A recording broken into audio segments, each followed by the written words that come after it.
big oven is a way to find heaps and heaps of recipes online. Currently they have over 160,000 different recipes on there. Wow. And they're user submitted mostly. I guess they must have started the database up themselves, but it is mainly user submitted. So in the search bar at the top there, you can search based on the name of the recipe, if you know it, like chicken masala maybe, or Singapore noodles, or you can just put in an ingredient if you feel like an egg-based dish. Let's just type in egg and search, and it'll bring up any recipes in that database that contain egg. Now it's probably going to be a really large search. Actually, it's brought up the glossary item instead. That's interesting. Part of this big oven application is also a glossary. As you can see, it'll sort of tell you what they can be used for in cooking. I think there's a link at the top there which gives you a list of all recipes for that ingredient. Oh, where's that? Just there. Search for recipes that feature egg. Ah, you are correct. Let's just have another look at this glossary though. So it'll explain, you know, what they are. I mean, everybody knows what an egg is, but a little bit of history, varieties, what a standard egg is. So if you have something that perhaps has more varieties, like let's try an onion, because there's so many different types of onion really, and sometimes if you get a recipe, oh, I clicked on onion powder instead, let's go back. Sometimes if you get a recipe that does have something like onion in it, you may not be able to find the particular type of onion that's in there. You might want to know what would be a good substitute for shallots if you can't find shallots at your local supermarket. So the glossary can help you with that sort of thing.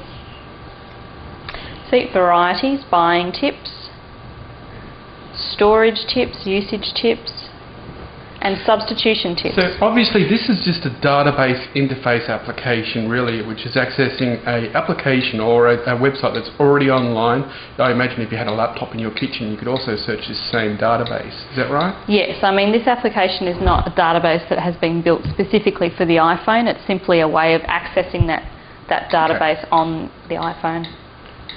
So you can actually sign up an account with Big Oven, and in that way you can save favourites.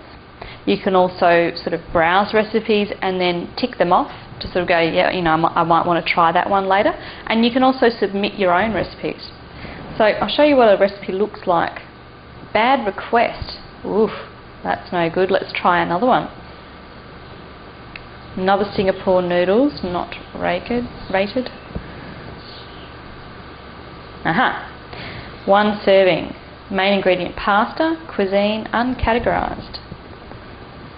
I guess that's one drawback of having user submitted content like that. I mean, obviously Singapore noodles is a Chinese dish, and yet the person who's entered this particular recipe didn't categorise it. But anyway, oh, magic 2-minute noodles. I hadn't thought of making it with Maggi noodles. So it has all the ingredients there at the top. A section on instructions. You can click on email and email it to yourself. If you do that on your iPhone, it'll immediately bring up whatever email application you have set up on your iPhone. And at the top there, all of these ones that have the slightly darker colour, click on ginger for example, will bring up that entry in the glossary, which I think is pretty handy actually, because as I was saying before, you know, sometimes you can't find the ingredient or you don't even know what it is. Well, I suppose the biggest difference about using this particular database on a notebook compared to your iPhone, you can't really take your notebook with you to the supermarket. Well, you could, but it wouldn't be anywhere near as practical as just carrying your iPhone around the supermarket. That's true. And checking out different ingredients as you shop, especially when you've got photos like this. So these little buttons up the top there is what I just mentioned before. The heart is for favourites and the tick is for sort of ticking something to say, yeah, I want to have a look at that later. But those two are only activated if you actually have an account. Okay, so have you actually signed up an account here yet? No. Okay, so you can browse all these recipes and glossary without even signing up an account. That's pretty cool. That's true, yes. And the H down the bottom is simply taking you back to the home page at the beginning. So currently this application is free. It is a very large database of recipes, and it is handy to be able to take a recipe with you to the supermarket or into your kitchen. So thumbs up for this one.